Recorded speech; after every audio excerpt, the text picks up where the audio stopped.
Hello everyone, welcome back.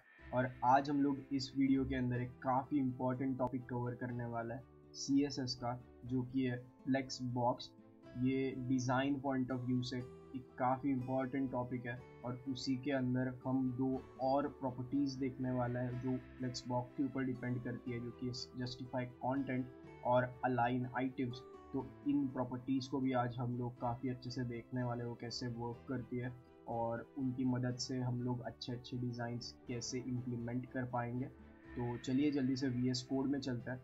तो मैंने यहाँ पे VS कोड के अंदर index.html और एक style.css फाइल बना के रखी है और मैंने style.css को यहाँ पे लिंक करके रखा हुआ है HTML से। और मैंने HTML के अंदर एक div बनाया है, उसको क्लास दिया हुआ है flex, और उस div के अंदर मैंने 3 और अलग अलग divs बनाए जिनके अंदर मैंने 1, 2 और 3 लिखा हुआ है और उनको मैंने क्लास दिया हुआ है बॉक्स नाम का। तो अभी style.css में चलता है।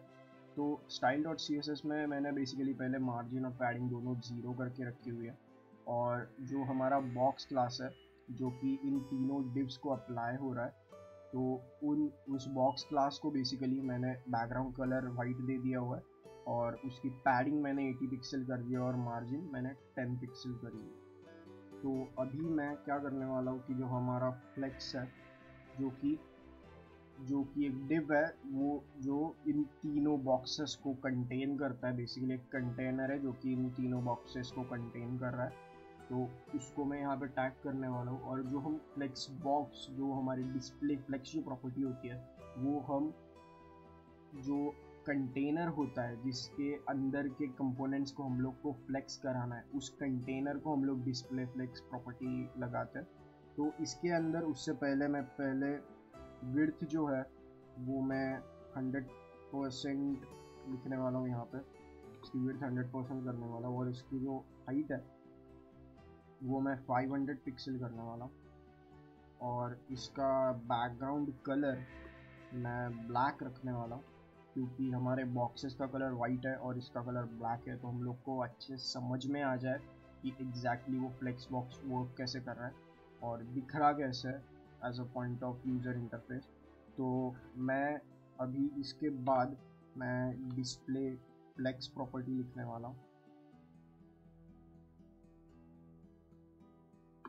और इसके अंदर डिस्प्ले फ्लेक्स लिखने से पहले मैं इसको ओपन विथ लाइव सर्वर करने वाला हूँ। तो अभी मैं जैसे ही इसको ओपन विथ लाइव सर्वर कर रहा हूँ, तो मैंने अभी तक डिस्प्ले फ्लेक्स इसके अंदर, ओके, तो ये सेव हो गया एक्चुअली। अगर मैं इसको डिस्प्ले फ्लेक्स हटा दूँ और अभी अगर हम लोग देखें तो वो ऐसे दिख रहा है, क्योंकि मैंने हर एक बॉक्स को पैडिंग दी हुई है 80 पिक्सल्स की, और मैंने जो हमारा ब्लैक कलर का बैकग्राउंड है उसको 500 पिक्सल की हाइट दी हुई है। तो अभी हम लोग बेसिकली इसके अंदर डिस्प्ले फ्लेक्स लगाएंगे। तो जैसे ही मैं डिस्प्ले फ्लेक्स लगाऊंगा, उससे पहले मैं आपको दिखाना चाहता हूँ कि ये जो हमारा कंटेंट है 1, 2 एंड 3, ये एक के नीचे एक आ रहा है। तो अभी मैं जैसे ही इसको डिस्प्ले फ्लेक्स लगा के सेव कर दूँ, वो कंटेंट हमारा एक के बाद एक आने वाला है विड्थ में। तो वो हॉरिजॉन्टली शो करने वाला है फ्लेक्स में। तो हॉरिजॉन्टली शो करने के इसको हम लोग रोज बोल सकते हैं, क्योंकि ये एक रो है और जो वर्टिकल्स होते हैं वो होते हैं कॉलम्स। तो ये अभी as a point of row show हो रहा है। और इसके अंदर अभी और एक प्रॉपर्टी है जो कि है फ्लेक्स डायरेक्शन। तो अगर हम लोग को रो के जैसा इसको शो नहीं करना है, अगर हम लोग को कॉलम के जैसा शो करना है, तो हम लोग कॉलम के जैसे शो कर सकते हैं। इसको मैं सेव करता हूँ फ्लेक्स डायरेक्शन कॉलम लिख के, और हम लोग को ये अभी वापस से जैसे पहले दिख रहा था बिना फ्लेक्स लगाए वैसे ही दिख रहा है पूरा का पूरा। और अभी इसके अंदर अगर मैं कॉलम को, अगर समझो मुझे इस 1, 2, 3 को मुझे 3, 2, 1 करके दिखाना है, तो वो कैसे दिखेगा? तो वो चीज़ मुझे यहाँ पे कॉलम रिवर्स लिखना होगा उस प्रॉपर्टी को। मैं इसे सेव कर देता हूँ, और अभी हम लोग को दिख रहा है कि जो हमारा कंटेंट है वो 3, 2, 1 करके दिख रहा है। तो ये बेसिक डिफरेंस है, और यही सेम चीज़ हम लोग रो के अंदर भी कर सकते हैं। तो रो को अगर मैं रिवर्स कर दूँ, रो रिवर्स करके प्रॉपर्टी है, तो फिर वो हम लोग को 3 2 1 करके दिख रहा है यहाँ पे। और इसके बाद जो अभी मेन प्रॉपर्टी आती है वो है जस्टिफाई कंटेंट। तो जस्टिफाई कंटेंट को अगर मैं यहाँ पे सेंटर कर दूँ और इसे सेव कर दूँ, तो जो कंटेंट हम लोग को अभी राइट साइड में दिख रहा था वो अभी सेंटर में आ चुका है, और वो इस प्रॉपर्टी के वजह से आ चुका है। अगर यहाँ पे मैंने स्पेस अराउंड लगा दिया इस प्रॉपर्टी को, तो फिर ये जो हर एक बॉक्स है उस हर एक बॉक्स के अराउंड कुछ पर्टिकुलर स्पेस इवनली डिस्ट्रीब्यूट हो जाता है। ये हमारा स्पेस अराउंड प्रॉपर्टी करती है। इसी के अंदर एक स्पेस बिटवीन प्रॉपर्टी होती है। अगर हम लोग वो अप्लाई करें तो उसके अंदर प्रॉपरली स्पेस आ जाता है, लेकिन स्पेस अराउंड के जगह स्पेस अराउंड के अंदर जैसे हम लोग को 3 और 1 के बाजू में भी लेफ्ट और राइट में रिस्पेक्टिवली स्पेस दिख रहा था, वो अभी इसमें दिख रहा नहीं क्योंकि हम लोगों ने स्पेस बिटवीन कर दिया है। तो बिटवीन का मतलब है बस वो जो दो बॉक्सेस जहाँ पे कोलाइड कर रहे हैं, एक के बाजू में एक आ रहा है, उधर की ज़्यादा का ज़्यादा स्पेस आ जाएगा। और उसके बाद और एक प्रॉपर्टी होती है स्पेस इवनली। तो स्पेस इवनली के अंदर वो स्पेस इवनली अभी हो चुका है। अभी 3 के लेफ्ट साइड से, 1 के राइट साइड से और दोनों लेफ्ट राइट साइड से एकदम इवनली स्पेस आ चुका है पूरे के पूरे फ्लेक्स के अंदर। ये बेसिकली स्पेस इवनली का काम है। और इसी के अंदर हम लोग फ्लेक्स स्टार्ट भी कर सकते हैं। तो अगर फ्लेक्स स्टार्ट मैंने कर दिया तो फिर वो राइट साइड से शुरू होगा क्योंकि अभी 1 राइट साइड पे है। और अगर हम लोग ने इसको सिर्फ रो करके रखा, लेफ्ट से मैंने सिर्फ रो करके रखा है, तो फिर वो अभी 1 लेफ्ट साइड में आ गया। एज इन जो पहला डिव है 1 वो डिटेक्ट नहीं कर रहा, लेकिन जो पहला डिव HTML में है वो उसके लेफ्ट साइड में आ जाएगा, क्योंकि जो फर्स्ट डिव है उसका ऑर्डर लेफ्ट साइड में और जो लास्ट डिव है उसका ऑर्डर राइट साइड में, ऐसे होता है।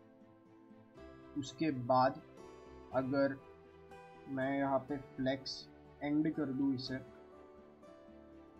और इसे सेव कर दूँ, तो फिर हम लोग को जैसे दिख रहा है फ्लेक्स एंड अभी 1 2 3 पूरे के पूरे राइट साइड में चले गया। तो ये बेसिक डिफरेंस है flex start, flex end, space evenly, space around, space between, इन सब प्रॉपर्टीज़ का।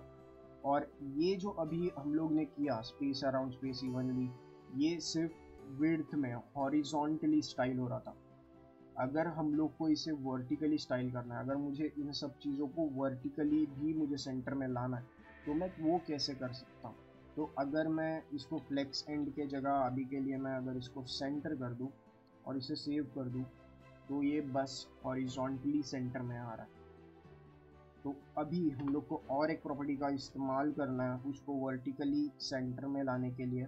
अलाइन आइटम्स सेंटर लिखने वाला हूँ मैं, तो वो सारे के सारे आइटम्स हाइट वाइज भी सेंटर में आ चुके हैं, क्योंकि हम लोग का जो पेरेंट है वो ये ब्लैक जो बैकग्राउंड दिख रहा है वो हम लोग का पेरेंट है, जो पेरेंट डिव है। और उसी के हिसाब से ये सारे के सारे बॉक्सेस हाइट वाइज और विड्थ वाइज सेंटर में आ चुके हैं अभी। और इसके अंदर भी हम लोग को फ्लेक्स एंड है, तो फ्लेक्स एंड प्रॉपर्टी बेसिकली उसको सबसे नीचे स्टाइल करेगी, पोजीशन करेगी बेसिकली। ये वैसे ही फ्लेक्स स्टार्ट भी है, वो उसको सबसे ऊपर पोजीशन करेगी। और इसी के अंदर एक इनिशियल प्रॉपर्टी भी है जिसको अगर हम लोग अप्लाई करें तो जैसे कि वो पहले दिख रहा था बिना इस प्रॉपर्टी को अप्लाई करें, सिर्फ जस्टिफाइड कंटेंट सेंटर को अप्लाई करें, अगर मैं इसे डिलीट कर दूं तो फिर भी वो ऐसे ही दिख रहा है। तो ये बेसिकली डिफ़ॉल्ट प्रॉपर्टी है इनिशियल, जो कि हम लोग को जस्टिफाइड कंटेंट में भी देखने को मिलती है और अलाइन आइटम्स में भी देखने को मिलती है। तो ये है basically flex box. Flex box को फ्लेक्सिबल बॉक्स बोल सकता है, और इसको रिस्पॉन्सिव वेबसाइट्स बनाने में काफ़ी ज़्यादा इस्तेमाल किया जाता है। और एक टॉपिक है ग्रिड करके, वो हम लोग इसके नेक्स्ट वीडियो में कवर करने वाला है। So make sure to watch that video. Thank you so much for watching. Hope to see you in the next one and good bye.